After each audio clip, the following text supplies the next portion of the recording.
I was pregnant at the time but I had the usual fatigue, but I Mhm. really didn't have any other complaints. I didn't symptoms, whatever. I again, this was my second pregnancy. So after my first pregnancy, I felt really good. I felt good about how I was taking care of my body. I recovered well, all of that. But my labs came back. My cortisol was completely tanked. I was in the exhaustive phase of cortisol, which I was like, okay, I'll buy that. That I could feel that. But otherwise, my GI map was also not good. I had a pathogen, which it was one that's common with traveling, and we travel every year to like third world countries, things like that. And we definitely have gotten sick. So that was like, okay. But I didn't have, again, really any of the symptoms that come with it. And then my UBAs were really low also. And my digestive enzymes were low, my SIGA was low, and and again, so with that though, I was like, but I feel okay. But I was also like, but I want to keep feeling okay. And it was really eye opening because people ask, they're like, they have these like mild symptoms or things that they don't think are that big of a deal because everybody has them. And so they're like, why would I do this testing? Like, why would that? It's like, you can uncover things before they're an issue and before you're like going to your doctor saying, please give me something because I'm miserable, to just throw a band-aid on it. So that was a really and again, I was in the wellness space prior to then, so it's not like I wasn't taking care of myself, but it was just really eye-opening as to like, even if you think you're doing the right things, there's always room for improvement, or most often. Yeah, and you know what? So, guys, I don't know why the audience would know this. I think I've said it a couple of times, maybe. But one of the things that we do is we ask our guests when they're signing up for the podcast, what are some like top three things that they'd like people to take away? And I'm actually going to read this directly because to me this means so much. I'm almost asking it selfishly. One of the things that you want people to take away is your symptoms are signals, not just random. If you're tired all of the time, gaining weight or feeling foggy, it's not just aging, or the selfish part for me here, not that I'm not aging too, is the lack of willpower. It's not just a lack of willpower. So I do not know if you've cracked this code yet. I'm a little closer than I was last year, but I have not cracked it. How do you know or judge when something that you are no longer able to do or want to do is a lack of, hey, I'm not disciplining myself enough as Brooke, versus, hey, there is actually something wrong here? Because I think that's the gift and the curse for people like us is we'll keep pushing and we can really do some pretty damn cool things, man. There's some fun things that you can achieve if you're hyper type A, but at the same time, I don't always know where to draw the line between, oh, something's actually off here versus I'm just not pushing enough. So have you figured out how to draw that line? The question like makes me want to cry, Evan. I think I'm getting better at it. And as of now, personally, so I only strength train like 3 days a week. I have taken most recently, and this maybe wasn't necessarily fully my own personal decision, but my kids have been sick and our normal schedule, like I take my boy to jujitsu, I go to kickboxing kind of thing, usually twice a week. But I've had to take a little break from that. And then he had soccer, so I couldn't go to kickboxing class. So I've taken like a little bit of some downtime recently. And I've had some other issues, health issues come up recently that have actually, I should be doing this. I should be like stepping back a little bit. I'm getting those signals from my body. And had that not been the case, honestly, I don't know that I would have stepped back. But in hindsight, it's as I get frustrated because I'm like, oh, I haven't been to kickboxing and I don't know, it's been like six weeks. And but in hindsight, I'm like, that's probably better. So instead of being more frustrated about it, I'm less frustrated because I'm like, okay, this is actually probably a good thing for my body. But like I said, the decision to do it, would I have made that outside of being forced to? I'm not sure. So I don't know that I am great at it, but I am more aware. I guess yes. Hey, I think the awareness is probably the first step for people like us. Um, and you know, it's not the point for today, but I appreciate your transparency with saying that, hey, maybe there is some other health stuff going on right now. I have a whole series that's about to come up. I'm not sure if you and I are on Facebook together, but I had mold exposure 2 years ago, just ran some tests and I'm waiting for my GI map. I don't think that's going to be pretty. And it's like, okay, there's a lot of stuff that was coming up on at least the mold test side where it's not just in my head. It's not just a lack of willpower, like you said, there is actual stuff going on. Um, I hope that this is okay. I try to read people. It's very hard virtually sometimes. It's easier in person, but I think this is an important topic. So I'm going to go here. If it's not okay, let me know. Yeah. Why did that make you want to cry? Because I can understand why it would be upsetting to some degree, but that to me means something deeper. So does your willpower or feeling like you need to do more come from something else? And that's why it made you want to cry? Or what is that? If I Oh, can ask. crap.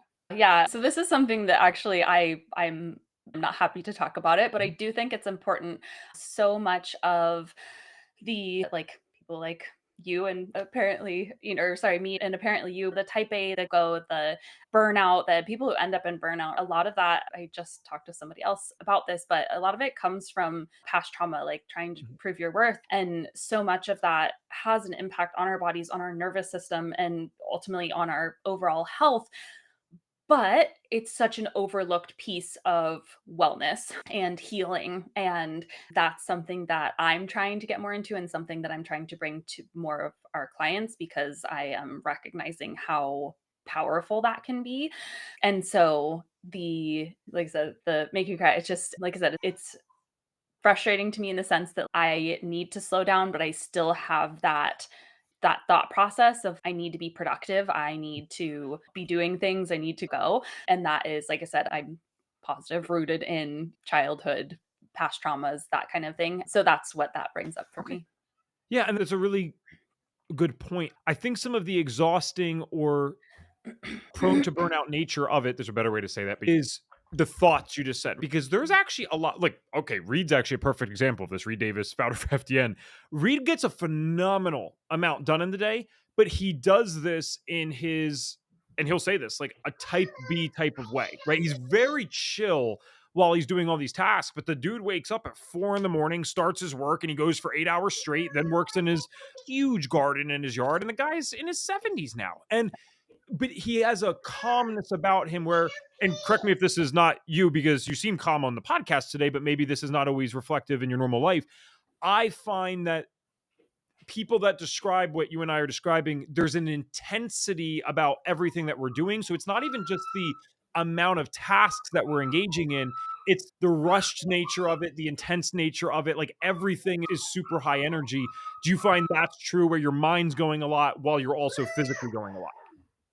100%. Okay. Yeah. I like handle stress really well. If things are going crazy around me, I'm like, okay, like I can get through this. I don't know if you hear my kids screaming. That's okay. This is makes it a real podcast. We're good. It's not bad, so don't worry. But yeah, chaos can be around me, but and I can handle it and I can just get things done. But I definitely like intense is a word that I have has been used to describe me for sure. And not because of again, like I'm an intense person, but just I'm like, okay, let's get this done. Let's go, let's do this. Really to Okay. that. We do have a comment here from the one and only Tracy. And by the way, I see quite a few live viewers on, so thanks for being here today. If you are a fellow crazy type A person, let us know in the chat if you're resonating with this. But Tracy said, I found the thoughts of needing to be productive, hitting the wall of my body's inability yields guilt. So I appreciate your answer, Brooks. Yeah, I think that's so well worded. I think that's what people Mhm. don't get. It's why didn't Yeah. you just chill and stop? It's then the new thoughts come in with the guilt. And I quite frankly, I'm not saying it's perfect either way. I almost feel better being intense and productive and getting the stuff done than I do bathing in the guilt. But then you could say, why is there even guilt around it? Why do you have to be doing stuff all the time? Whole separate conversation, probably. But One that I am not licensed to have. yeah, I think this is more just venting at this point than us helping you guys out. I'm just Yeah. kidding. But I think sometimes it is cool to just know that there's others out there that do this as well. And I also, man, may, there's someone out there in the comments is just waiting to call this toxic, but I don't know that I want to shut that down completely. I think that's who I am. I enjoy my life. I think there's certain things that I need to make as a reasonable trade-off. Like you would probably agree with this. We're not allowed to sleep 4 hours a night, and no one really should be, right? But we're definitely not allowed to sleep 4 hours a night or try to go to bed at 1 and wake up at 9. That's never going to work for people like us. So we're definitely going to have to be very regimented with our other health things to maintain that level of productivity that we want throughout the day. So I don't think it's the worst thing in the world. My dad has been smoking 2 packs of cigarettes for 30 years straight and he's doing okay, thank God. So everyone's allowed to have their vice. I think it's at least, though, you brought up a really great point. it's worth reflecting on where is this coming from? Because I do 100% believe, just because I'm really interested in this outside of this and I've studied some of these things, there are genetic propensities for people to be more intense or more productive even. And then there are also aspects where there could be self-worth issues or trauma issues or yes, trying to prove ourself issues, which would fall in those same two categories. And we need to reflect on that as well. And I think admittedly, if I'm being transparent on the podcast, I flip flop back and forth between I've always been a nut. This is genetically who I am. Even when I was happy as crap at 5 years old, yeah, Evan's kind of bouncing off the walls. You can see the bouncing off the walls nature in my mom as well. But there's been times where this is definitely to prove something. And that is that exhaustion never ends. And you have to look at that at some point and say, I have to stop doing it for this reason. You know what I mean? Yeah. So cool. Okay. One of the other things you wanted to make sure people got from today is knowing that just because your labs might look normal does not mean everything is okay.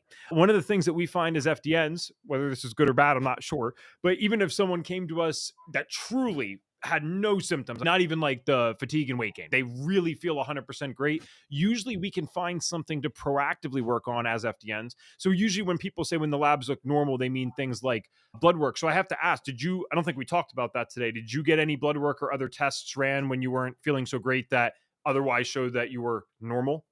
No, I actually didn't. I honestly, I'm pretty like I will go to the doctor if I'm dying person. And so at the time, I was like, I'm young, I'll whatever, navigate it, I'll deal with it on my own. And so no, I never did. Not until I got pregnant, or I didn't have any labs done until I got pregnant. And then they were actually normal or in range. And so that wasn't something that I personally navigated. But now having clients and Sure. being in this world, I hear it all the time. And now I see it all the time. And it's painful.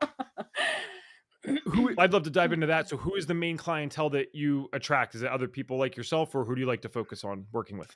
Yeah, so I work mainly with women in midlife, 30 to 60 who are struggling with hormones and that those symptoms, that weight gain, the fatigue, the brain fog, things like that. And most often they'll come to me and be like, "Okay, my doctor says I'm fine. My hormones are normal." And I'm like, "Do you even know when in your cycle you tested them?" And they're like, "No, they didn't say anything."